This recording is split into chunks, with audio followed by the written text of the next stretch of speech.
I've done been in like 8 shootouts and I never had a gun. Wow. Still alive. That's crazy. I done failed mad classes. I got to college, I was put in special ed remedial. I didn't even know how to write an essay. So it's like, I'm able to relate to so many people because I've done so much. I was mentally prepared. Okay. But I feel like there's so many other things, right? Like you go to the gym all the time. And the first person I had to cut off was my mom. And I mean that like in a loving way. It's not like yo mom, like get out of my life. It was more like she always helped me with everything. Like it was laundry, eating. If she could do my homework, she would have done it for me. And then I was like, all right, hold up. Like my mom is not gonna help me with none of this real estate stuff at all. I gotta be able to be independent and do all my things on my own. And that's when I moved to Miami. You're gonna end up getting locked up. You don't got no money moving for you. None of these dudes is gonna put money in your commissary consistently. And when they go pick up money in your girl's crib, they might be the ones that fall in love with your girl. You heard it on the rap songs. What I'm trying to tell you right now is, bro, look, listen, let me get 20 bands. I'll go with you right now to Patterson, New Jersey, or we go to Allentown, PA.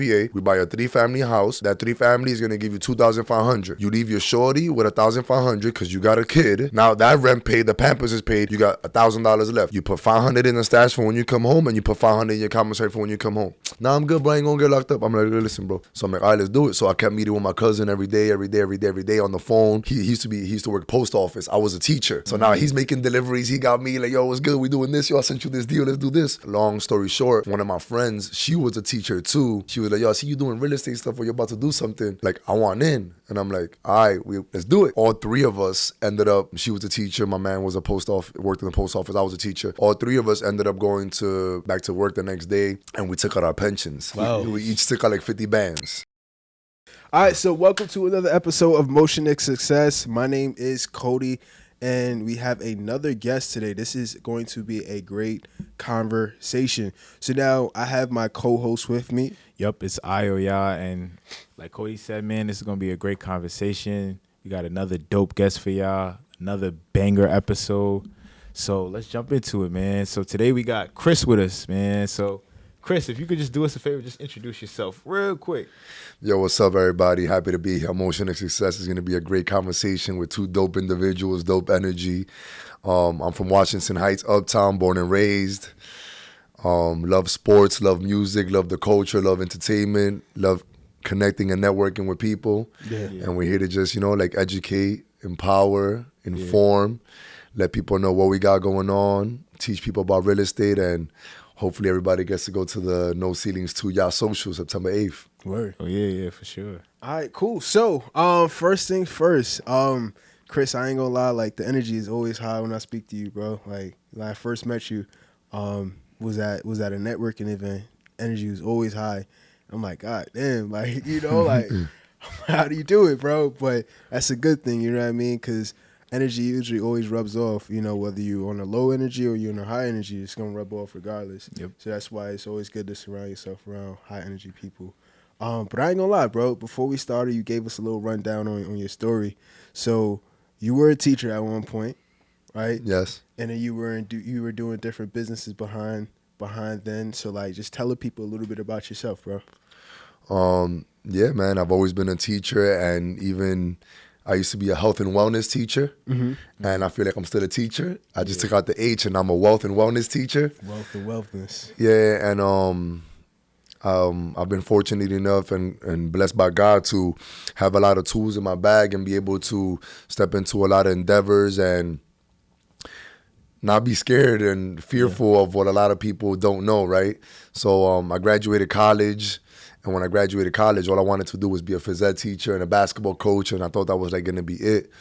And one of my childhood friends, he was rapping at the time, and I remember he had picked me up in the car, and he was like, "Yo, we riding around, we spinning the hood," and he put a song, and I'm just vibing, you know what I'm saying, like looking at the scenery and stuff, and then it's like I started listening to the music, and I'm like, "Yo, like, this is your voice."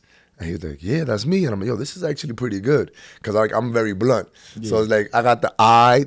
Like, if you're a pro athlete, baseball, basketball, football, hockey, I got the pro eye. I know you're a pro. And I kind of got the pro ear too. Mm-hmm. That's why I wanted to be on this podcast, because you guys got a pro podcast. Appreciate it, bro. No, thank you. And from there, one thing led to another. And I'm like, yo, like, I don't know much about music, but like, I can manage you. And this was like in 2012. Yeah. So we got busy. I read a book or two, Googled some things, and like I started managing him. We started going all over the city, strip clubs, lounges, everything. Traveled to Puerto Rico, DR, Miami, Vegas, so many places. And then the music stopped for a while. And I was like, yo, how am I gonna keep this alive? And like in 2014, I started my own business with my friend, co-founder, and it was Velvet Ropes Entertainment. What was it? Velvet Ropes Group. And basically it was like, I was a teacher and he was working in the hospital. So once a month we used to have like, either it was like private parties where you needed the password, speakeasies, or we threw yacht socials once a month in the summer, and it was like the corporate crowd. So we were like the only thing rocking uptown, where it was like a whole bunch of nurses, a whole bunch of teachers, and a whole bunch of people got married, pregnant, together, all that happened. And I loved it. That was my side hustle for a long time. I would go to school, coach, then leave, events, and it was beautiful. I met a lot of people from the music industry, High 97, 105.1, major labels. I met a lot of people that worked all over the place in corporate America, and the event started scaling. And then from there, COVID came a little bit later, I guess, and it clipped me. It's like, all right, ain't no more events for nobody, so nobody's gonna make money. So that's when I transitioned from basically teaching in school to teaching online, and I had just taken out my pension, and I just started flipping houses, buying houses, and I was like, yo, like, I gotta make money. So then that's how I started making money, and I started seeing like quickly that my money was growing and I didn't have to work for it. So now I'm teaching a course, Road to Riches, and just basically teaching people like the fundamentals and the basics of how to make money and how the money can work for you. And it's not budgeting, it's not saving your dollar here. It's more like these are the things that you should be investing in so that you can be good down the line. Yeah. Now that's dope, because honestly, like, around that period of like 2020 and things like that, a lot of people, they had that time to sit down and reflect, and a lot of people pivoted out of that pandemic into like better situations. So the fact that you went and you pivoted from the club scene, you know, the music scene, you kind of seen it wasn't really working like that, and you pivoted into doing your own thing. Like that's really dope. So how was that, like running your own music, business, running your own music group and things like that? How did that help you into like your entrepreneurship journey?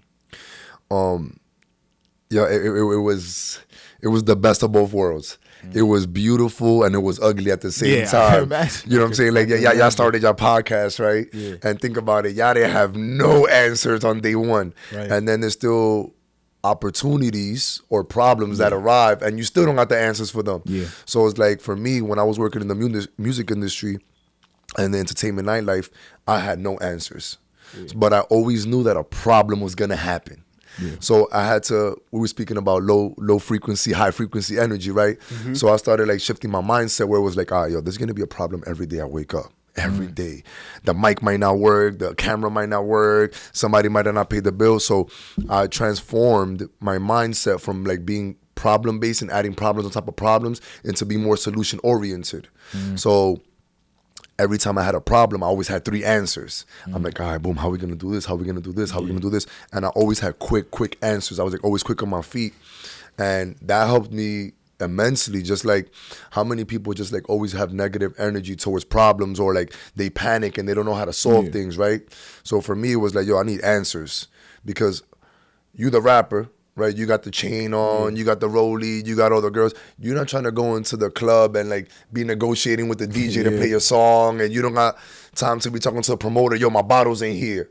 So like, while you looking cool, I'm behind the scenes like running around, going crazy and everything like that. And I loved it because I love meeting people, I love talking to people, and I love learning from people. So it was a great experience, but like no lie, like at first, it was hard trying to figure out all these things. And something that I feel is like, at that time, I knew that I didn't know how to learn. Like, how many times you go to school and they teach you how to learn? You don't even know how you learn, bro. They don't even teach you how to learn in school. They give you a test or something like that, and you got to figure it out on your own. But so I had to like really dig deep into myself and like, how is it that I learn? And I've always learned In college, I was a phys ed teacher at SUNY Cortland. It's probably one of the best physical education schools in the nation, top in the Northeast for sure. And there was 3 ways you learn, right? It was called cognitive assessment, affective assessment, and a psychomotor assessment. So in layman's terms, it was basically like you can watch, you can hear, or you can do. Yeah. So I feel like all people learn in those 3 ways. It's just that everybody's a little bit different. Like you might be a better looker, a better listener, and I might be a better doer, but it's all 3 of those things. Yeah. And then once I started seeing like, oh, this is how I learn faster. Like I gotta YouTube this or not. Like seeing is not gonna help me anymore. I gotta do it. And that was it. You know what I'm saying? It made me a better person, and it made me truer to who I was. That's good. So when it comes to like the nightlife, like, cause you said you was managing artists, like what's the unspoken truth about like that industry? Like is it like, do rappers really be making a lot of money, or like what's the unspoken truth you'll say? Or better question, would you tell a rapper that don't really got much going, like, yo, do some real estate instead, or pursue your rap career? Yeah, I would tell everybody to do real estate instead. Yeah. Right? Like even if you Drake, even if you Jay-Z, like definitely have your money moving for you. But I feel like there's so many things now, especially like before when I was working, like nobody was really independent. Like everybody wanted a deal, like Def Jam, Universal, Atlantic, and then like it shifts. But the best thing I could tell rappers is just like, yo, like put out music every day, push your content, put out 1 song every month, push that content for 30 days, then put out another video, push, and something that's very important that I learned in business, and I feel like you guys know this too. I thought that like your hood would support you. You feel me? Like, oh, like now I'm a rapper. Like the whole Brooklyn is gonna be behind me, and nobody in Brooklyn reposting you. Nobody in Brooklyn liking your stuff. Yep. So for rappers, for business people, for podcasters, I would say like definitely try to go for your target demographic, but understand that it's the World Wide Web. Like the world, the internet is your customer, not your block in your hood. But now, like if you got your whole hood and your block behind you, it makes it a little bit easier to get traction and gain that contract or that deal that you want. Nah, that's dope. So after that experience with the nightlife and everything, you jumped into real estate. Like, did you get a mentor, or did you like you said, you went on YouTube first and you kind of like studied it out, or how'd you jump into it? It was first. It was a lot of ways I jumped into it, right? But before I broke my own deal, I was already like learning. Somebody had told me I was bank friendly, like in 2015. Bank friendly, like you able to go to the bank and get some money. Exactly, but I didn't know what that meant. Yeah. You feel me? Like bank friendly. I'm like, what do you mean bank friendly, bro? Like the bank ain't calling me. Yeah. And he was like, nah, bro. Like you a teacher, you get paid like $5,000 every 2 weeks. Yeah. The bank loves you. And I'm like, what do you mean the bank loves me? Like, mind you, I'm like in basketball mode. Like I'm trying to be like the next Coach K or whatever it is. And then I started seeing that. Started researching. One of my cousins, his name is Ratty. We call him Radical. He's been on real estate, he's been on mortgages, he's been on money back dating to like 2007. So we used to play like dominoes, or we used to be drinking on the block or playing ball, and he always spoke about Ash Cash. This is like in 2007, 2008, 2009. Really? He was talking about Ash Cash. And I'm like, and all of us used to be like, yo, like, yo, bro, Ash Cash. Oh, yeah. When like, he said that, I'm thinking of a rapper, but I'm like, nah, Ash Cash. That's crazy. The Vault. Oh, okay. Yeah. And a funny story. Ash Cash ended up doing something at my school, back in the days, like in 2007. Also, you was in school? Nah, I had just got to school, but like I wasn't really too social. Yeah. Right, but like he had done something at my school too. My man Varel Eddie, he was the president of an organization that I was a part of called MOVE, Men of Values and Excellence. So like we were only the only black people on campus, and we used to meet every Wednesday, and they always used to bring dope events and dope speakers to our events.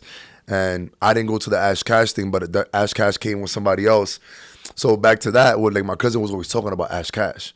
And he was like, yo, this is the dude right here. This is the dude. I'm like, yo, bro, like, don't nobody want to hear that, bro. Like, let's just keep sipping. Let's just keep chilling. Put the music up next song.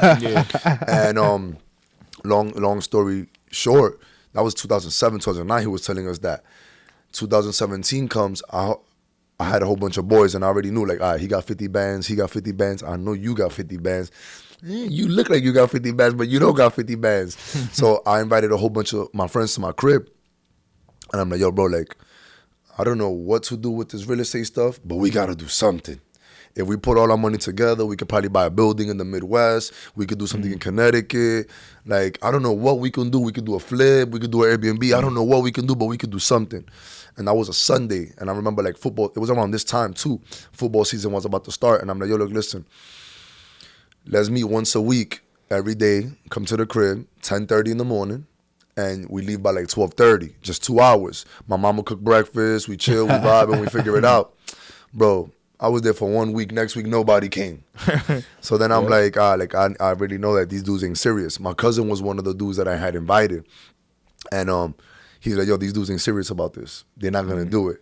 And I was like, bro, I can't lead the horse to water and make him drink too. So he was like, yo, let's do it. So I'm like, all right, let's do it. So I kept meeting with my cousin every day on the phone. He used to work post office. I was a teacher. So now he's making deliveries. He got me like, yo, what's good? We doing this. Yo, I sent you this deal. Let's do this. And long story short, one of my friends, she was a teacher too. She was like, yo, I see you doing real estate stuff or you're about to do something. Like, I want in. And I'm like, all right, let's do it. So all three of us ended up, she was a teacher, my man was worked in the post office, I was a teacher. All three of us ended up going back to work the next day, and we took out our pensions. Wow. We each took out like 50 bands right then and there. And then, well, we already had spoken about the plan, right? So it was August, I invited the dudes. We spoke about the plan September. We kept speaking about the plan in October. And then it was like November, I want to say 2019 maybe. Like, we found the house in the Poconos, we found everything, and that was the day we all went to go get our pensions. We took out our money, everything. We went to go buy the house. The dude, long story short, the dude that was working with us to sell us the house, he had died, like the real estate agent. He had died like the week before Christmas. Damn. We already had taken out our money. We ended up meeting a dope realtor. His name was Jesse in PA. We got into that house right away. We bought the house cash, 100% up front. We put a little bit of work into it, refied it, put it up on Airbnb. But once again, like, that was a journey itself. Yeah. Like, we didn't know what we were doing, bro. Like, at all. It was like, yo, what are you doing, bro? You didn't turn on the mic. Yo, you didn't record. Like, we didn't know what we was doing. Yeah. And then we fought a lot. We bickered a lot. But we always stayed, like, strong in our faith throughout the whole entire process. And those are only the two people that I speak to this day, is the people that I took the risk with. And it was ugly at first for the three of us. Like, we fought, we bickered, because nobody knew the answers and nobody had the answers. I remember, like, we were trying to refi, and that's when Matt, the mortgage guy, and EYL, they were like on episode maybe like 25 or 30. I'm talking about like early days. Early. And she was like, oh, I did the Thanksgiving drive for Earn Your Leisure. And I know Matt, the mortgage guy, personally. He can refi for us and this. And then it was like, that didn't work out. She didn't get the mortgage guy. And it was a mess, bro. But ultimately, it worked out amazing. Our first booking was 40 days, $10,000. Wow. Yeah. It was beautiful, bro. It was beautiful. You know what I'm saying? Like, I had taken couches from my crib. Shorty had taken two beds from her crib. My cousin was taking like blankets and cribs from his crib. And like, we just made it happen, and that's how it happened. Yeah. And then after that, like a year later, we sold the crib. Everybody got their bread, and like, we went our own separate ways. And still to this day, like, we still be like talking, catching up. Like, yo, what do you think about this? Yo, we should do this. We should do this. Those are like the only people that I really take serious outside of like syndications and any other like formal business. Yeah. So after that Airbnb journey, like, did you go into real estate again, buy more properties and houses? Yeah. Like, once I went into that, like, I didn't stop. Yeah. Like, that's when I already knew. I was like, oh no, like, this is a headache. I lost all my hair.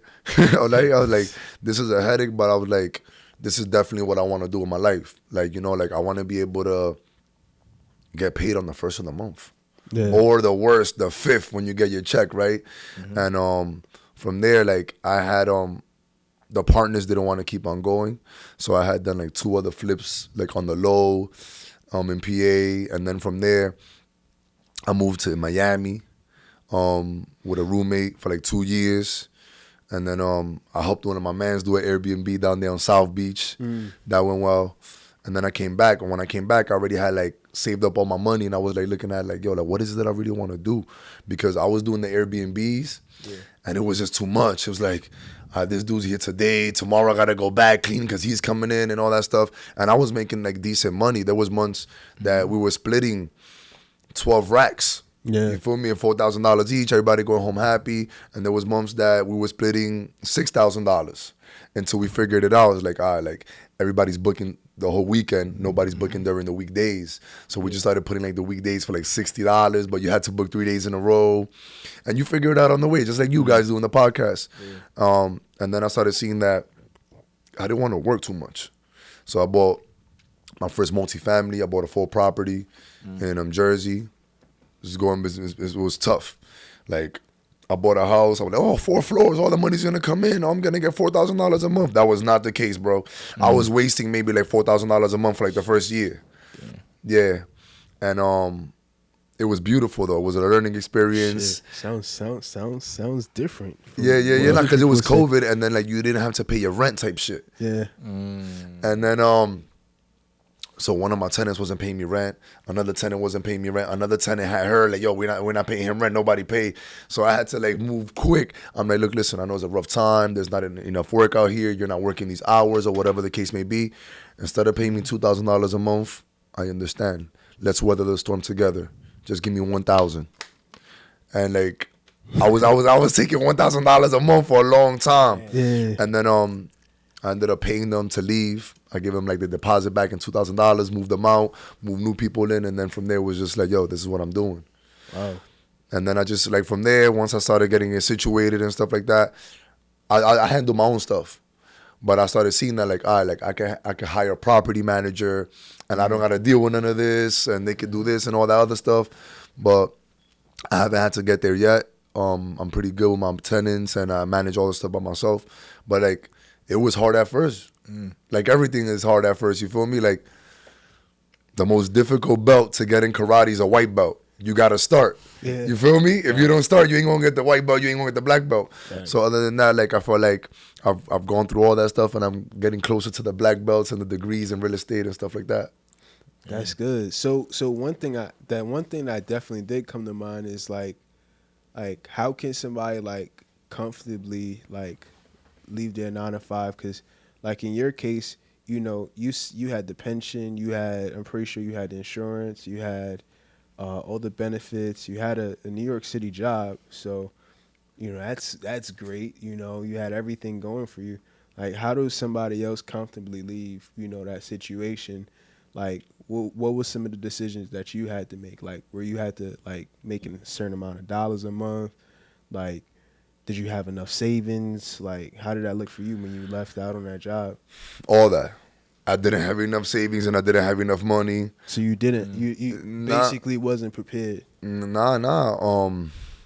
I was mentally prepared. Okay. But I feel like there's so many other things, right? Like you go to the gym all the time now, right? Like, like, bro, like you don't get a 6-pack the first day you walk in the gym. Nah. The first day you get in, you just sign up, right? Get that shit a year later.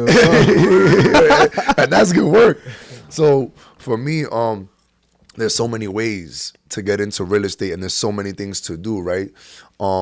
Just think about what we were speaking earlier. My college roommate, he bought some land in North Carolina for $2,000 in like 2021, and he just sold it for $18,000. So he just made $16,000, and he just went in with $2,000. I know everybody doesn't have $20,000 or $35,000 for a down payment, right? Like, that is very difficult. Sometimes people don't even got money to get an outfit and a haircut to go to a family occasion. So it's like, what I learned was the goal wasn't to save money. The goal was who I was becoming to save that money, right? Like, who are you becoming to get these abs? All right, hold up. This dude right here, he be going to fried chicken spot every single day, and he be drinking. I can't chill with him like that no more because those calories and that sugar not gonna be beneficial for my stuff. So the first thing was I had to cut people off, and the first person I had to cut off was my mom. And I mean that like in a loving way. It's not like yo mom, like get out of my life. It was more like she always helped me with everything. Like if like it was laundry, eating, like if she could do my homework, she would have done it for me. And then I was like, all right, hold up, like my mom is not gonna help me with none of this real estate stuff at all. So I gotta be able to be independent and do all my things on my own. And that's when I moved to Miami. And like that's when it was real. It was like I was doing everything on my own. I'm walking to the store on my own. I'm doing my laundry. I'm folding my clothes. I was doing everything on my own. And then like I started seeing, I was like, all right, if I cut my mom off and she's not kind of aligned with my goals, it's easy to cut my best friend off. It's easy to cut my cousin off. It's easy to cut that coworker off that's looking at you like, yo, nigga, you gonna be working here forever, bro. I'm like, nah, bro, like, you gonna be here forever because that's what you think. And then it's just like, it was a lot of isolation, and I had to be true to myself. So I had to pick authenticity over attachment. And that's basically like what happened on my journey. I had to be independent, and I had to understand that like in this journey, I'm gonna find a lot of people, and those people are not gonna be the people from your block. Yep. They're not gonna be the people that you went to school third grade with. It's gonna be somebody that you don't even know that's gonna believe in you, bro. Or it might be like, you know, if you got that brother, that sibling, that cousin that really love you and like sees the light in you, which is very rare. You got that person, but like most of the time it's gonna be a stranger. Nah, you said some real facts. I ain't gonna lie, because like the comfort zone, you know what I mean? Sometimes it might even be your own family, you know, like, and then once you get out, it's like, all right, cool, like now you can really soar. I was watching some videos by Dave Ramsey. A lot of people don't like Dave Ramsey. At first, I used to be like, yo, why do people listen to this dude? But honestly and truly, like, if you really, really sit there and you listen to him, like, you know, like with using debt, using cash, real estate, things like that, those are the real truths that people need to hear. And one of the things that he did mention was like, yo, like, you got to leave your parents' house at some point, you know what I mean? Because now, like, if they're doing everything for you, if every time you open the fridge, there's always food in there, like, you ain't going to grow, you know what I mean? Like, and that's why I think overall it's important, you know, for, like, young men to actually get out and, you know, do your own thing, pay your own bills, you know? And that's where I'm pushing towards myself, too. You know, I still live with family, but at the end of the day, I want my own responsibility because, like you said, like, if my mom could do my homework, she probably would. She probably would. And you have to understand, too, like, we're Caribbean, my brother, you feel me? Yeah. So at the end of the day, like, our parents just got here. they just got here, you feel me? So, like, they don't even know how to read their Con Edison bill, their phone bill, nothing like that. They just got here. So it's like, for them to take that leap of faith and get to this country and just, like, set us up or think that they're setting us up, that in itself is a lot. So it's like everything is a season. Right now, you got to stay in that season. You got to stay with your family. You got to hold it down, you feel me? A lot of times I think that, like, what ends up happening is that, like, our parents get old and then they want us to take care of them. You feel me? And that's part of generational trauma, and that's what we're trying to break. You feel me? It's like, there's a lot of things, and you were speaking about Dave Ramsey right now. I like Dave Ramsey a lot. And I like him too. Yeah, there's a lot of financial advisors, and there's a lot of wellness coaches, wealth coaches, and like coaches period that I like a lot.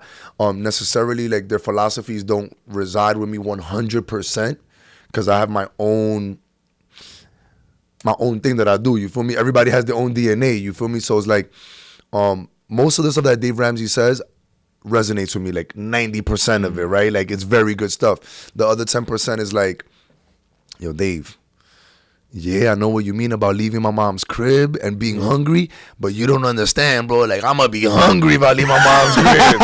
You feel me? So it's like one of the things that like I knew I was doing the right thing. Dave Ramsey always says, pay down your debt. Yeah. Right? And I remember I was like, everybody was telling me, yo, pay your debt, pay your student loans, pay this off, pay that off. I had maybe like, I think it was like close to, $26,000 in debt, like college debt, cars, and other like little malicious stuff that ended up adding up. And I'm like, yo, like, if I pay this debt right here, I'm going to be broke. Mm-hmm. So what I ended up doing was I ended up buying a house. So I was like, I got into more debt, right? And then when I bought that house was cash flowing about $3,200 a month. So now I'm cash flowing $3,200. That debt that I got, now I'm keeping $1,200 a month, and I'm paying $2,000 every month on that. Yeah. You feel me? A lot of people won't do that, bro. You feel me? And it's like, you just got to do what works for you. You know what I'm saying? Like, y'all got a beautiful podcast and y'all doing amazing things, empowering people. Y'all don't do your podcast the same way that everybody else does their podcast. Y'all got microphones, y'all got lights, y'all got the back, of course. But, like, y'all sauce is different. You know what I'm saying? So it's like, we could all be cooks. We could all have the same recipe. We could all have the same ingredients. But how you cook up is how you cook up different. So Dave Ramsey's very good for people to listen to out there. But, like, there's a lot of people to listen to. And at the end of the day, you got to go with what you see and what you think is your best idea, right? Yeah, man, gotta leave mama's house someday. Someday. Nah, that's a fact. How was life living in Miami? Because I know Miami it's a lot of. There's two things about Miami. You could either get distracted or get motivated. Yo, bro, So yo, it's listen. like you either fall between those. You can fall in the cracks easy. Yeah, easy. very, very easy. I went motivated. I went like, I already had a plan. I already knew what the plan was. Like, I remember, like, I come from the nightlife. Yeah. Like, I went to live with my friends in 2014, and we spent $30,000. Like, we got the receipt, we got the bill. Anybody want to fact check us? Like, it was 6 of us. It was 5 of us, and each of us put in $6,000. We went into dinner? For Live Club. Live pipe bottles. We were in the club for 4 hours. We spent $30,000. 100%. That same year, I ended up going to Las Vegas. Damn. We went to Dreas, and we went to MGM. Yeah. It was all summer 16. The Drake and Future concert. We had suites. It was my man Roland's birthday from Brooklyn. Like, Brooklyn dudes, I love them. Like, those are the dudes that I spend the most of my money with, my Brooklyn dudes. We spent like $22,000 that weekend. Damn. Like, so for me, when you asking me about the nightlife and how's Miami, you can slip through the cracks and everything like that. Like, I've already lived that life. I was already like in the strip club every day. I was in the nightlife every day. So it was like, it was nothing new. But I remember when I first got there, like, everything was already set up in the Poconos. Like, we already had the Airbnb set up. We painted everything. I'm like, yo, I'm leaving New York. So I left to Miami, and my roommate had hit me up. He was like, yo, pull up to this bar, such and such, or whatever the case may be. I'm here. And I'm like, all right, bet, I'm on my way. So, like, I went, like, in sweat shorts, like, some white Air Forces and a white tee. Like, my outfit must have been, like, $125, you feel me? And, like, I got to the bar, and there was this girl, like, she was, like, in fire. She was trying to holler at me and everything. I'm like, I'm hip. Like, yeah, they trying to bag me up.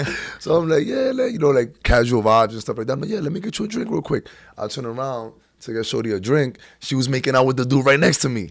Like, yo, all in 2 seconds it happened. And I'm like, yo, damn, like, yo, the devil lives here, bro. You know what I'm saying? And then I started going out every day. And it was the same thing, bro. You know what I'm saying? Like, nobody in Miami is really, like, Miami trying to really be in a serious relationship and stuff like that. Like, now if you go out to, like, little towns and outer skirts, maybe a little bit more serious, but, like, it was tough. Like, and I was in a relationship at that time, too. So it's like, I had stopped drinking. I had, like, even stopped going to the clubs. Like, unless I wanted to meet somebody that I was going to make a deal with or, like, throw a festival or a concert with, I wasn't really going. But Miami was beautiful. The weather's nice. The people are nice. The vibes are always up. And it just depends where you want to be at. You feel me? Yeah. But you could get lost. Don't sit through them cracks. You could easily get lost in Miami. So do you think, like, you got to go through them phases? Like, you got to get it out your system? Like, say, for example, in your case, you went, did the 20,000, 30,000. Like, you had to get it out your system. 100%. Do you think every dude should be able to get that out? 100%. You should be able to get out whatever you want out of your system, right? Like, I'm not necessarily saying, like, one thing, but, like, you've gotten rid of so many things in your life, and you've done so many things in your life that you're living in that moment because that's the only thing that you know, right? So you, sooner or later, you're gonna learn from that mistake. Yeah. You feel me? So, like, the mistake you made when you were 16, 22, 23, 8 years old, you were just living. You didn't know what you was doing. Yep. But imagine now, damn, that 30 bands I spent, I'm never doing that again. I could have bought a crib. Right. That 22 bands I spent, damn. I should have put that in some index funds. I should have bought some Apple, Yep. some Nvidia. Like, now you know. So like, if you don't get it out of your system, you're never gonna know. Because the most important thing is on this journey that we're going through, you got to go through pain. It's the only way, because pain brings insight, right? Think about it. If you could be 3 years old or you could be 13 years old. If you touch a hot stove and you burn your hand, that's painful. Yep. You ain't never gonna touch a hot stove for the rest of your life. Yeah, all the stoves that you bump into can be off, and you're still gonna look at them like, all right, now it's off, right? So like, going through the pain gives you wisdom, gives you knowledge, and going through the uncomfortable phases, like you feel like, damn, this is uncomfortable. You grow in those things. So I would definitely advise everybody to live the life you want to live, do what you got to do responsibly, don't hurt anybody, don't hurt yourself. And then later down the line, you're going to look back at it and be like, yo, I was an idiot for doing that. But if you don't do it, you're never going to know. And your friends who you did blow that money with, like, how's your relationship today? Like, they still going out partying? Oh, no, they still go out. They still go out. But like we pick and choose how we go out now, right? Like, now when we go out, we just go out to the flyest restaurants, or like we'll get a chef to come to the crib and cook for like all of us, or if we do go out clubbing and stuff like that, like if it's not the top event, we're not going. So like, now it's more like, all right, like, yo, we're going to Miami this month. All right, we know we're going to the top event. Or like Mayweather's fighting, we're going to that fight. The game is this time. Like, now we pick and choose instead of like just being all over the place throwing our money. And like, they've also like learned from their stuff. And all of my friends in Brooklyn have started their own businesses. All of them, you know what I'm saying? So it's like, you learn. Facts, you do. You definitely do. So like, fast forward to today, how's everything going? Like, you're not teaching anymore, right? Or what you got going on right now? I'm not formally teaching for school right now. A lot of schools have reached out to me, and they want me to go back and teach, because I've started my own teaching and my own education and my own consulting, where I'm a wealth and wellness teacher. Before I was a health and wellness teacher. And wellness. We dropped the H and just made it wealth and wellness. And I got an online course going on right now. We got 2 online courses. The first one is Road to Riches 30 Days wealth course, where I teach you basically everything that we're talking about right here. Like the mindset, the hurdles, the obstacles, the pain. And I help people basically like make their own roadmap. Because everybody's roadmap is different, right? Yep. Teach people about stocks, index funds, teach them about syndications, teach them about businesses, teach them about business credit, business funding. And it's very like, it's not like 101 finances. It's more like a 301 finances meets like 444 health course, right? And wellness. I teach a lot. I teach about financial literacy, emotional intelligence, mental stability. I teach about nutrition. I teach about fitness, move your body, teach spirituality, like be aligned, get your energy right, your frequency, and also intimacy. But intimacy in the way that is like loving yourself and like showering and taking care of your lotion and all that stuff, you know. I feel like, well, health is holistic.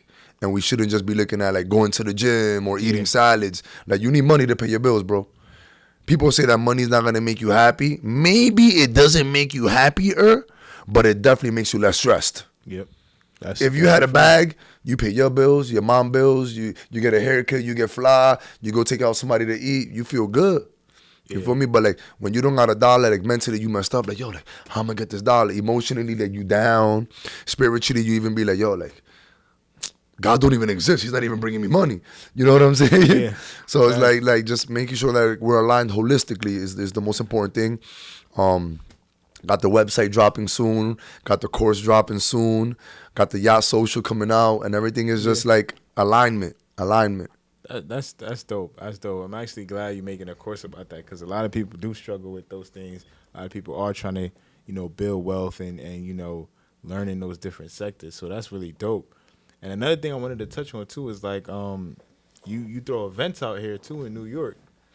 Yeah. We throw events well, we used to throw a lot of more events before, but now I'm very strategic in the events that I want to do. Before, my first goal always has been, like when I started in the nightlife and in the event industry, has been to sell at Madison Square Garden. That's always been my goal. Like, I only know how to do big things. I don't know how to do anything small. It takes the same amount of time to make $1 million as it does to make $100,000, right? It's, like, think about whoever's an NBA basketball player. Think about LeBron James at the age of 16 and how he was training. And then think about us going to the park training at 16. It's the same time. We just a lot worse because we're not doing the same work.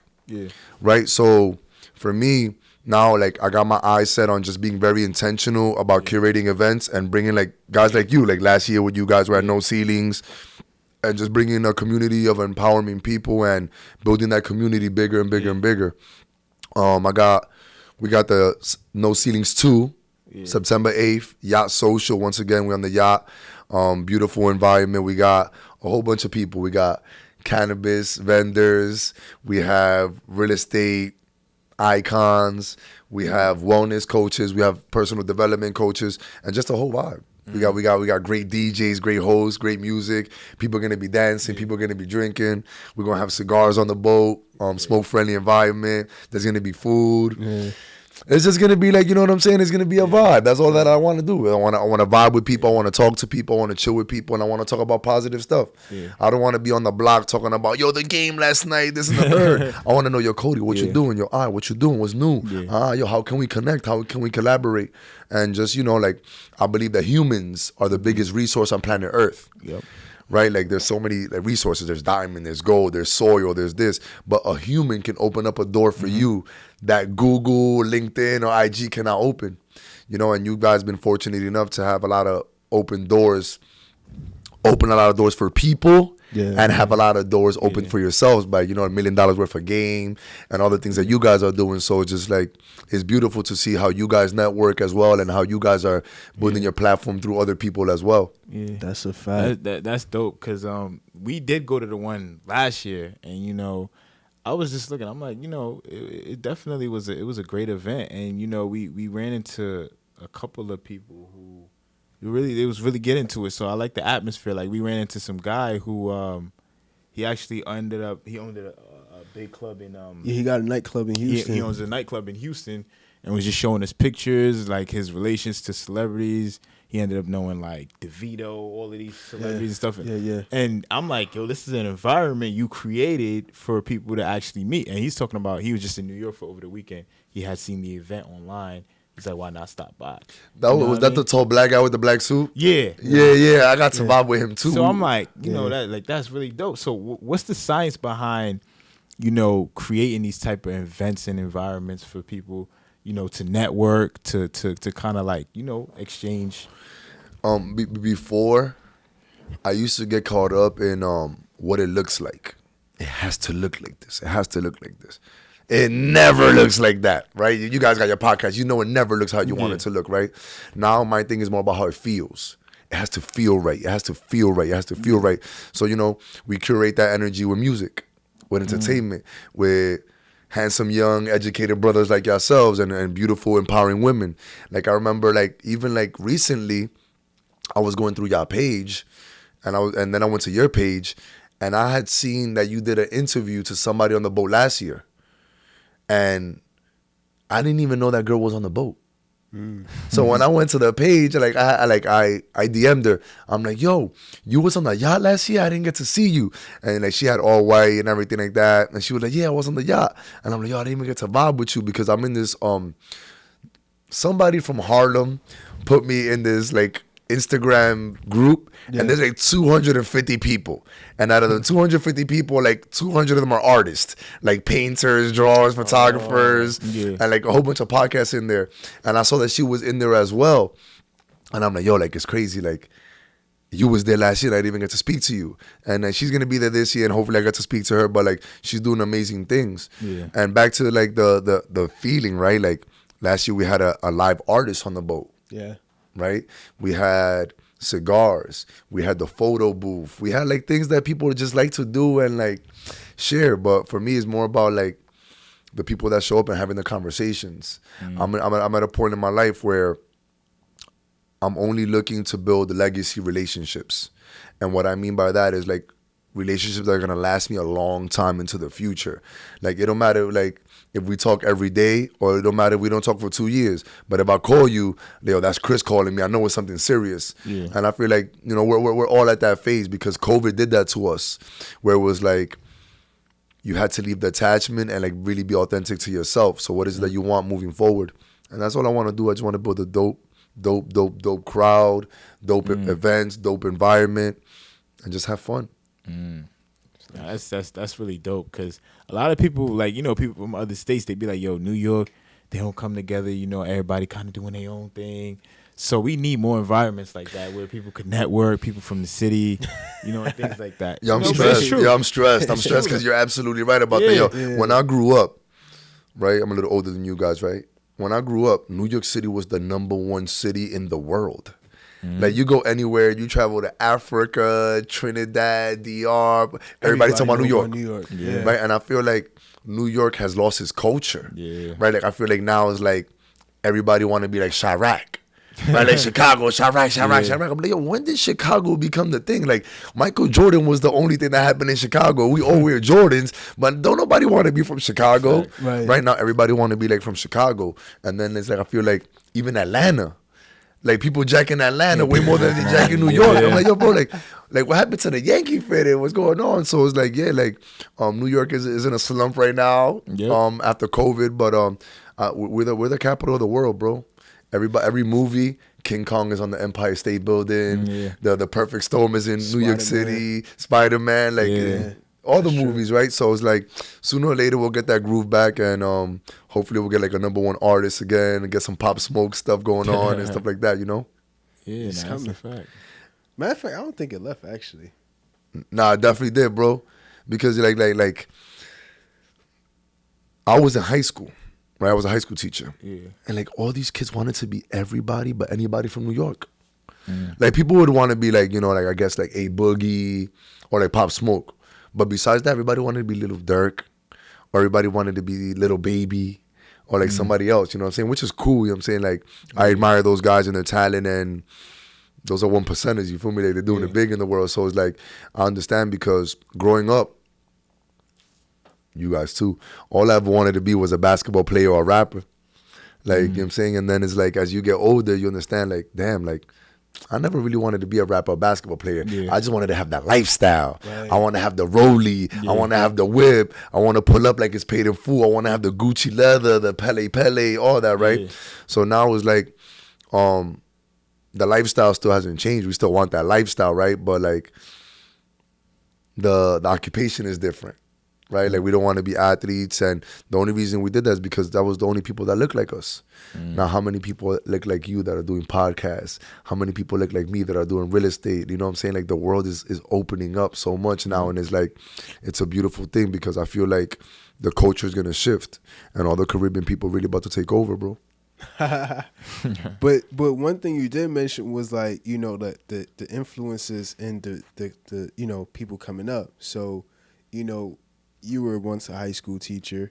Like one thing that I realized, like when I was in high school, was like we was influenced by any and anything, like any and everything. I mean, like, and I feel like it was all of the wrong things that we was kind of influenced by. Like, for example, like the drill music. Like I was like heavy on. I used to listen to what's his name, Famous Dex, G Herbo.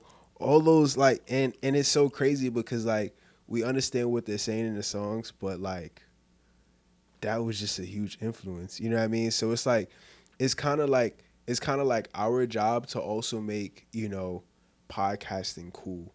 It's almost our job to make real estate cool. It's also like our job to, you know, make business look cool too, because like we were influenced by the wrong things, you know. And if you ain't realized that was like the wrong thing after high school, more than likely you went down the wrong path, and you still going down the wrong path until you get a rude awakening. You know what I mean? So it's like what we're doing now is like it helps the generation of people that's behind us, because now once we get to those levels, like, yo, we're just podcasters. Now, for example, if you look at a dude like Kai Cenat, everybody's streaming now, because like they understand like what streaming can do. You can make money off of streaming, So it's like having a media source of some kind of influence towards younger children, like definitely sets them up for the success. Absolutely. Sure. Yo, like I'm somebody, I love education, right? I love education, and education looks different, right? I got a bachelor's degree, I got 2 master's degrees and stuff like that. Yo, college is not for everybody.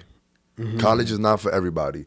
And I tell, like, listen, I'm the only one that went to college out of all my friends growing up. And like, who's not gonna go to college, and who college is not for. And I feel like as long as you have a plan, that's all that matters.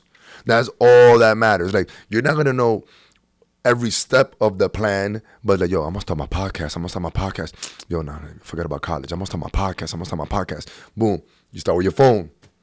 You start with a background. Yep. You start with, just have a plan. And I've been telling kids that all the time. I'd be like, yo, like, what are you gonna do, bro? I don't know. You know how many people in the world don't know what they want? A lot. A lot of people. Yo, you go home, homework, ask your parents, what do you want, mom? They ask you, what do you mean? What do you want? Where do you want to live? I want you to be successful, son. Yeah, right? Like, forget about me, mama. What do you want, right? Like, yo, like, think about your girl. How many times, yo, baby, what you want to eat? She don't know. I don't know. Right? A lot of people don't know, but it's like, as long as you know that you want your fitness. You know that your temple means a lot to you. So you got to do whatever it's got to do. Like, you might have a plan to go and bench 225 by October.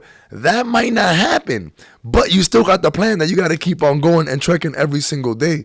So it's just like, stay with your plan, stay consistent to your plan, and just envision yourself in that. If you can see yourself doing that, then you already did it. Yeah, facts. I agree with you.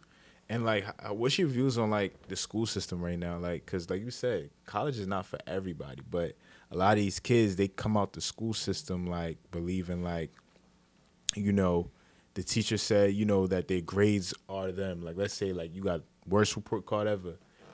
You grow up feeling like, yo, you probably just dumb. Like, you feeling dumb. You feeling like you can't accomplish nothing. So they come out of that system just beat down, and then that road basically takes them on a life journey of them feeling like a failure, them just living mediocre. Like, what's your views on like the school system and the way they kind of set up their curriculums, the grading system, and how it's kind of like screwing kids up for the future? It's a system, right? Yeah. So the system was designed to do exactly what the system is doing, right? And before, I used to like really like I was in it, and I didn't know I was in it, right? And it's like I was in the Matrix. And then I got out of it. Now they're calling me back because they want what I have, right? I have more value, I have more worth. And the educational system is transitioning more into financial and holistic health as well. So now I have leverage where it's like I can go back and teach other things. My second master's was public school to prison pipeline. So the reason I love learning about jail, and I love learning about the streets, I love learning about drugs, sports, and all that is because we grew up in that. You know what I'm saying? And all my friends went to jail. All my family members went to jail. Like, we all know somebody that went to jail, you feel me? So what you said was about failing these tests and doing this and doing that. Yeah. They design it like that. Because what you have to understand is, we spoke about it earlier, they don't even teach you how to learn. So they design it for you to be frustrated at 2 + 2 is 5, right? And then it's like, you just quit. So what's the next thing you're going to go to? You're going to go to that drill. You know what I'm saying? And then like the standardized test, the regions are not made for black and brown people. The regions are made for white people. You feel me? And because they're the only ones that have the majority of them have the capacity to do those things. We're dealing with too much stuff going on, right? Like, we're thinking about our next meal. And then it's like, you got a laptop, one laptop in your crib, but you got one bedroom in your crib and you got 8 cousins, 2 aunts, your mother, your father. So teachers don't understand, like, yo, miss, I can't do my homework because it's Cody's turn to be on the laptop and I get it tomorrow.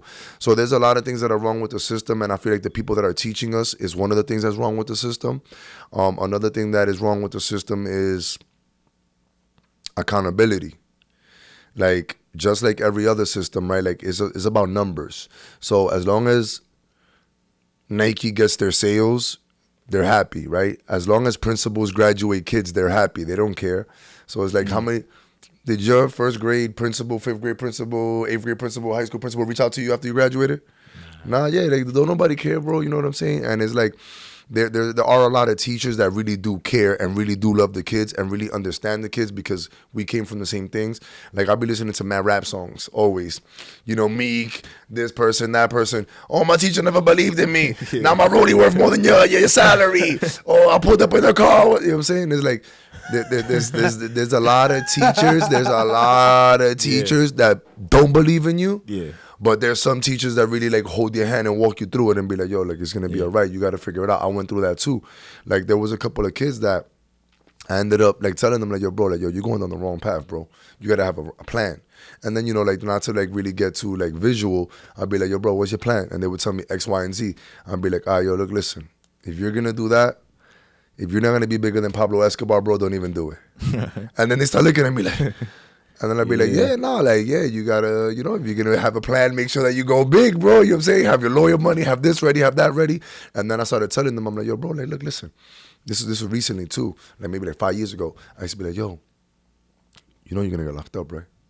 Like, I would see them in the streets after they graduated high school, and I'd be like, you know you're gonna get locked up, right? They'd be like, huh? You know, I'm like, I'm not trying to like put any like bad energy or like evil eye on your stuff, but like, everybody goes down, bro. So what's your plan? Do you have money that you're saving? Like, who's doing this, who's doing that? And they'd be like, nah, I got my bread. You already know I make $1,000 a night. I'm like, all right, cool. So then I'm like, yo, look, listen, this is what's gonna happen to you. You're gonna end up getting locked up. You don't got no money moving for you. None of these dudes is gonna put money in your commissary consistently. And when they go pick up money in your girl's crib, they might be the ones that fall in love with your girl. You heard it in all the rap songs. What I'm trying to tell you right now is, bro, look, listen, let me get 20 bands. I'll go with you right now to Patterson, New Jersey, or we go to Allentown, PA. We buy a 3-family house. That 3-family is gonna give you $2,500. You leave your shorty with $1,500 because you got a kid. Now that rent paid, the Pampers is paid, you got $1,000 left. You put $500 in the stash for when you come home, and you put $500 in your commissary for when you come home. Now I'm good, bro. I ain't gonna get locked up. I'm like, listen, bro, I ain't even trying to talk to you up or like put any negative energy on you. When you get locked up, I'm gonna put $100 in your books, and I'm gonna go visit you. I did that for 3 students because I knew what time it was. You feel me? And it's like, the only reason I went to college was because all my friends are locked up. It was time to choose a college, and all my friends were locked up. So I was like, yo, like, I guess I'm going upstate too, but I'm gonna go to a different institution. You feel me? And nah, man, like, I just like, you know, a lot of times as a teacher, like anybody when we post this or goes up on Instagram, feel free to comment. All the teachers know that I always bang for the kids that bang. You feel me? Like the kids that are always going through it, the kids that like you can tell like, this kid don't got deodorant today, because something that I believe that has helped me be solution-oriented is that everybody has a problem. Every single person on planet Earth wakes up with a problem, right? Like, you could be a baby, you could be 3 years old. You crying because you just did poo-poo on your Pampers, or you hungry, or you got to get burped. You got a problem, right? An old person got to be on a cane. Somebody cannot pay a bill, or you might step on a piece of dog poop in the streets. You feel me? Like, there's always gonna be a problem every single day, and everybody has problems. And I believe that I'm somebody who, my problem is not bigger than your problems. So when I was able to receive the students like that, like, damn, like, this little kid again didn't wear deodorant, didn't wash his clothes. Damn, like, let me get him an apple. Like, let me get him a chopped cheese. You know, like, you just start like putting yourself in the shoes and be like, damn, I was there before. Like, I know what that person is going through. So for me, it's basically like, it doesn't matter if you're 2 years old, 22 years old, or 82 years old. I treat everybody the same, and I hold everybody to a high standard, because I'm somebody who, I believe in human beings, and I believe that every human being is capable. Now, are they willing? I don't know, but every human being is capable. That's yeah, bro. I'm not definitely gonna lie, like I ain't gonna lie, and it's almost like the sad reality, you know. Like for example, you telling the kid that you see on the street that just graduated, like yo, you gonna go to prison. You end up, you know, behind bars Facts. going to visit them upstate, you know, and it's crazy because it's a lot more people out there that's literally And it is, outside of those three people. and it you is the know? reality too. A couple of people I went to school with, classes with, you know, they were the popular kids. You know, they were getting money in high school, but you know, one of them just got sentenced to 10 years. You know what I mean? You know, for a couple of illegal stuff he was doing.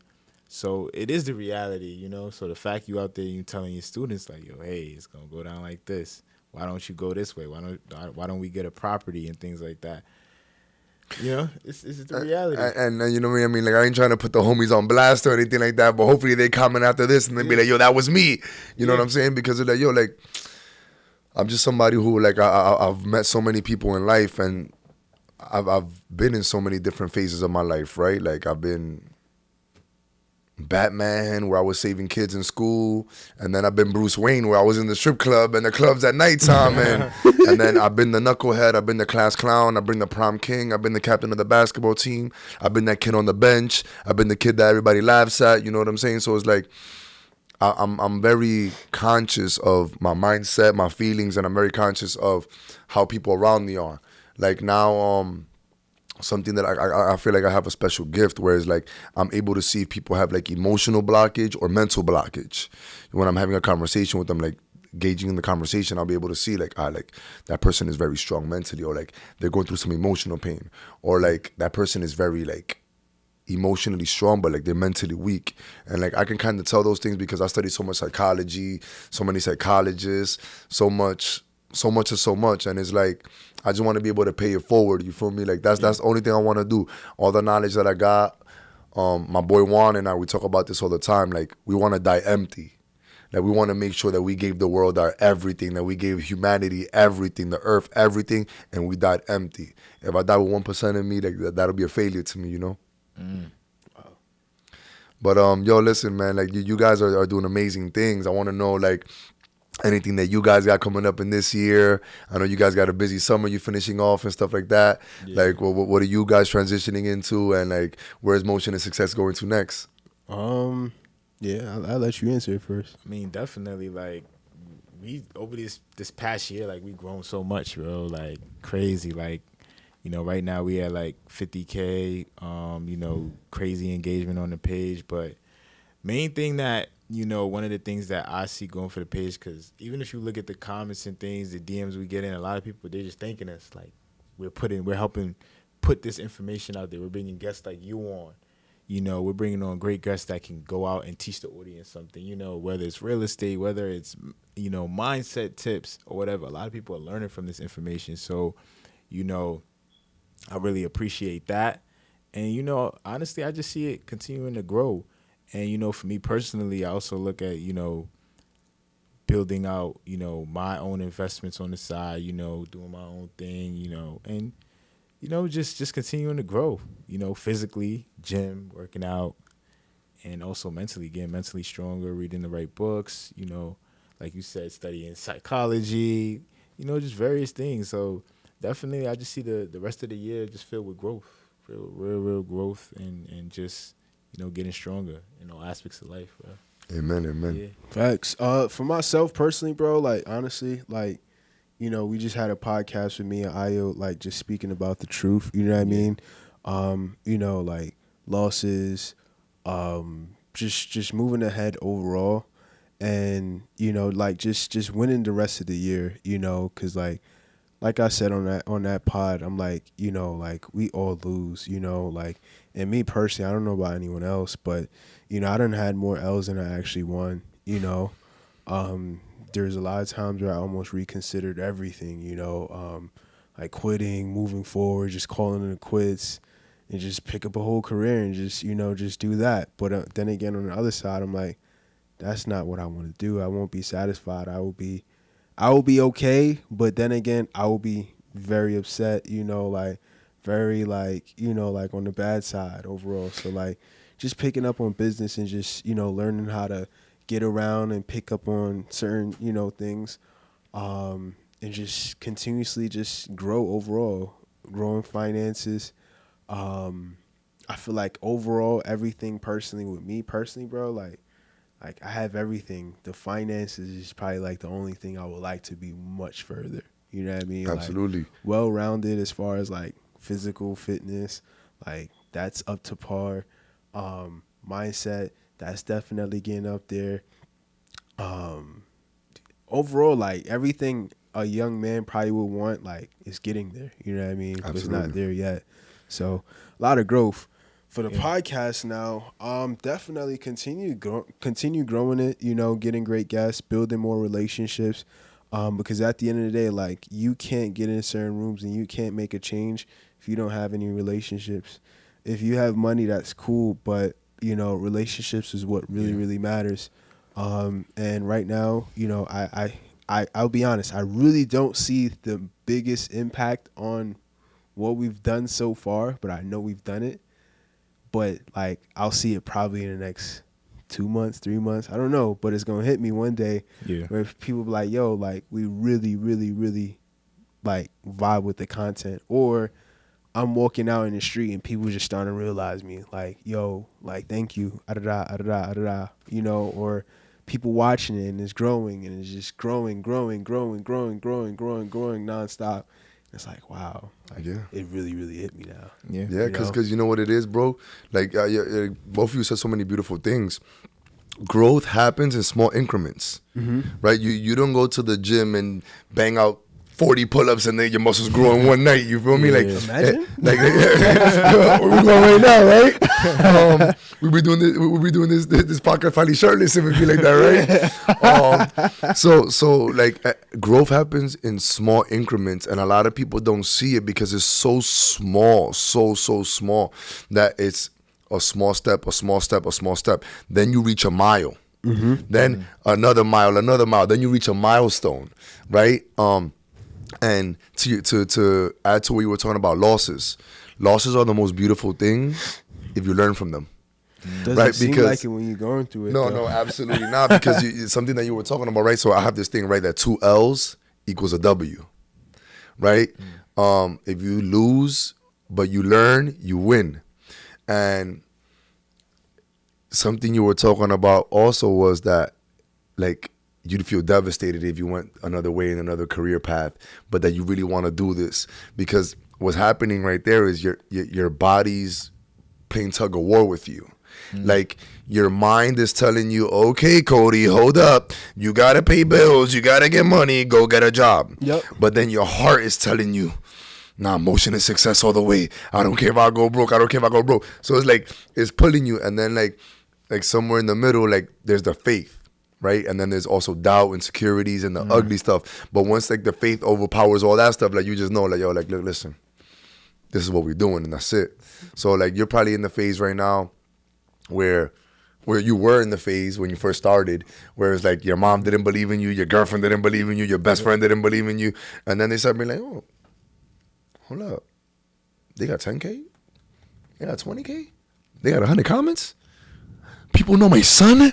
And then it's like it just 1 year, bro. You did it 1 year, what people haven't done in 4 years in podcasting. So you guys, just want to give you our flowers, man. You guys are doing something that's very beautiful, which is educating, empowering, and informing everybody out there, you know, like, and you guys just got to keep going, bro, because this is like, y'all only scratching the surface, and people definitely know y'all, 100%, trust me. Not necessarily know us too, but like the impact, you know what I mean? Like, I know, for example, like, once this goes live, bro, like, it's going to do what it has to do.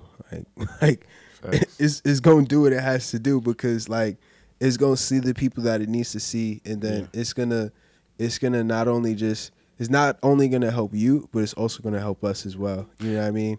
And that's exactly how we've grown to the place that we've grown to now. When I do business and I do collaborations, I always believe it's a triangle, right? This episode is going to help me.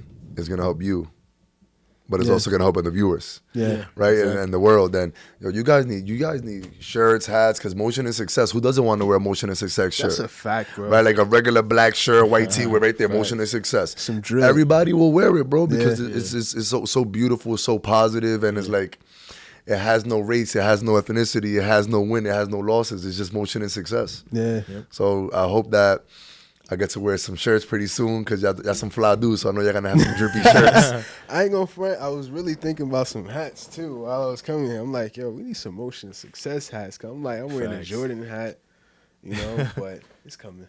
You know, Yeah, definitely. it's coming. Definitely. But this was a dope convo, you know, like really like for real, Chris. And I just wanted to ask you too, like, so like on your free time, like what is like some of your mindset like habits or things that you do? Like, do you meditate? Do you read? Like what? Like That what do you do? definitely meditate, definitely do breath work, and I'm gonna be honest with you, 100% of the time when I wake up, I have to move before I do anything. If I don't move my body, I don't do anything. Like my mind won't even turn on if I don't move my body. It could be like me working out, me going to do pull-ups, me going to play ball, me going to lift weights, me going on a jog, or like even just like me being at home on a rainy day and stretching for like 15, 20 minutes. Every day I wake up, I move my body. That's number one. That helps me activate my mind. And the second thing is, bro, no lie. I told you guys earlier, I haven't downloaded no music. I don't listen to albums. I don't listen to none of that stuff. I'll be in car rides, like, and people hate riding the car with me. Zero music. Zero. That's when Like- the best ideas come. Like, though. yeah. Like I have,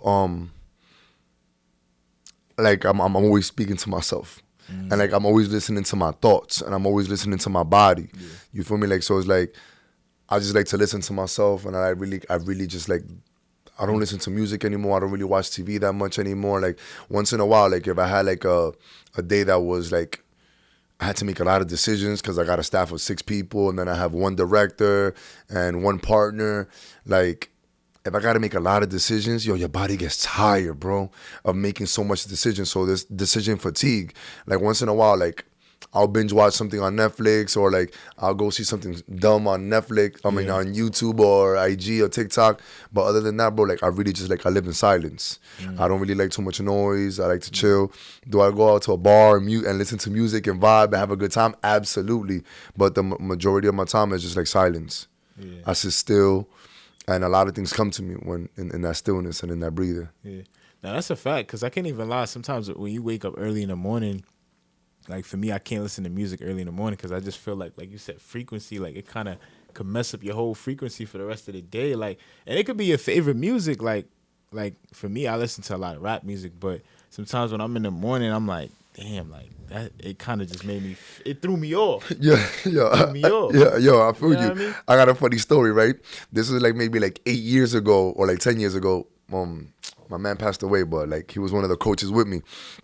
And I'm on the train. I was working downtown on 50th Street. So I'm coming all the way from uptown to Times Square.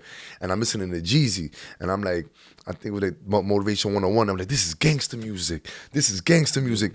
And a little student tapped me on the shoulder. Yo, bro, it's like 7:30 in the morning. I'm like, yo, what are you doing, Sesame?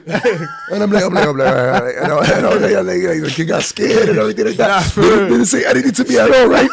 And then it's like, I'm walking, downtown, the blocks be mad long, right? So I'm walking to the red light, and I'm like, yo, like I just spazzed on this little kid right here. Like I'm gonna lose my job. He's gonna go to the principal or something like that. Yo, bro, I went from Jeezy, no lie. I put on salsa. I was like, on the way to school, I was mad happy. I was like, hey, good morning. And it really do mess with you. Real. I'm like, there's people that don't like to talk in the morning. I'm a life person. I'm a night person. I'm a morning person. Like I always like to talk.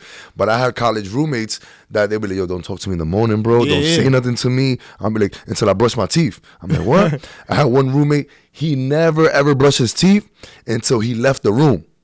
So it was like he'd wake up like, let's say like at 7:30, and then like he just like lay down, or he'd be on his laptop, he'd be on his whatever. He would leave like around 9:30. He'll be in bed. He'll get dressed, and then he'll brush his teeth last. Then he went out. So like basically he told me like, yo, don't talk to me ever for 2 hours in the morning. And I'm like, he didn't brush his teeth yet. You know what I'm saying? But it's like, it's true, man. Like, and music has energy, and what we listen to has influence. So it's like I try to like just listen to my thoughts, because it's like I'm my biggest fan, you know? Facts. That's a fact. But yeah, this was a dope conversation, man. Like honestly. And where do you see yourself in the next 5 years? Like, where do you see you know, everything, all the ventures you got going on, where do you see it in the next 5 years? Honest answer, I have no clue. I have zero clue. Not zero, but you know, like we obviously know, like investing more in real estate, teaching more, empowering more. But if somebody would have told me that I would have been right here in this very moment 5 years ago, I would have not believed it. If somebody would have told me, yo, Chris, you're gonna leave a job that you make $100,000 and you get out at 2 and you're off and you got all these benefits and you're gonna leave that and you're gonna start painting and doing this and doing that and move to Miami and then you're going to move to DR for a year. I would have not believed it, bro. I would have not believed it at all. At all. So it's like, I walk in my faith. I wake up every day. God got the tools for me in the street or wherever I got to find them. And I just keep on going because like, yo, no lie. Like, I would have never thought that I would have not been a teacher. I'm still a teacher, but just a different teacher, right? So it's like I can't even give you a real answer, bro. Like so many people in my neighborhood have told me, like, yo, Chris, like you're so cool with so many people. You should be a mayor. You should like run for district attorney or like city council and this and that. For me, it's just I just want to keep growing. I want to keep getting stronger. I want to keep challenging you guys to do push-ups and pull-ups, and I just want to like help my family and my friends and everybody who's listening to this episode build generational wealth and heal. That's the most truthful answer you could give. Like, I don't know how we could end it off the episode because I got one more question. It's like not question, but it's like it's so true because like 5 years ago you would have never thought about leaving a job that you leave at 2 p.m. You start at 7 o'clock or 8 o'clock. Get a 1 hour lunch break whenever, you get summer breaks, you know, like, you would have thought, you know, so it's true. Just think about it like this. If you guys are young and you guys are going through a lot of losses, right, and a lot of pain, and like when we talk about losses, we're not talking about losing money, we're talking about losing like close relationships that really matter to you, right? Like that ex-girlfriend that you really love, that best friend that you grew up with, that you did everything with, that cousin that doesn't believe in you. If somebody would have told you that 5 years ago, yo, you're going to have no money, you're going to be broke, you're going to lose all these friends, but you're going to have a popping podcast, you wouldn't believe them. You wouldn't. So it's like, you know, like we just got to like stay stronger in our faith and understand that like we got to walk on our purpose and be intentional about every move that we make. You feel me? Life is chess. So every piece that you move got to have a plan. You can't just be out here like losing your rooks, losing your castle and losing your pawn. Every piece matters and every step matters. So just, you know, like hopefully in 5 years we'll be doing a 5-year anniversary, Motion and Success with all the alumni and y'all let me. I don't know how this 5 years gonna look, but it's gonna look so crazy, man. Yeah, hopefully y'all let me curate y'all first Motion and Success event with all the alumni coming back and we throw a big party and figure it out from there. You know what I'm saying? That's some crazy vision, bro. I can see it. That's crazy. That's so crazy, man. So thank you, fellas. Thank you for having me on. Thank you, brothers, for doing good work. When I walked in here, I said that y'all both humble and that y'all both hungry as well. And I said I wasn't scared of y'all, right? because y'all don't look like y'all about to jukes me or anything like that. But nah, that's that New York. Like, Nah. Hey, we always move like that everywhere. Like. Yeah. But y'all energy is beautiful. It's vibrant. Like the frequency is so high here. I feel like this episode could go on for 2 more hours. Like but you guys are doing beautiful things, and like your podcast is a reflection of who you guys are, and it's a reflection of how your family raised you. So just stay humble, stay hungry, and like keep yourself on the same path because there's a lot of things that could go wrong at any point in time, and you guys are guys that are doing the right thing. So just keep doing your thing, man. Appreciate it. Thank you. Definitely. Thank you. So this is another episode of Motion and Success. Oh yeah, how can the people find you? Chris Works. Chris.works on Instagram, and my other page is fundthemental.works. Nice. So go ahead, like, comment, wait. Yeah, you say that point. Like, you got comment, and subscribe, y'all, and definitely subscribe to the YouTube channel. And we're gonna leave the link for the Patreon below as well. And I think Chris, you got an event coming up as well. Y'all gonna be there. Y'all gotta be there. If y'all not there, you know what I'm saying? I don't know how I'm gonna throw y'all off the boat. So yeah, definitely like this was another banger, you know, and definitely you guys tapping with Chris. And yeah, we gonna see y'all guys on the next one, man. Like, for sure, this is a really good one, bro. I definitely enjoyed this conversation. I'm not gonna lie. Thank you, Chris. Thank you, my brother. Thank you.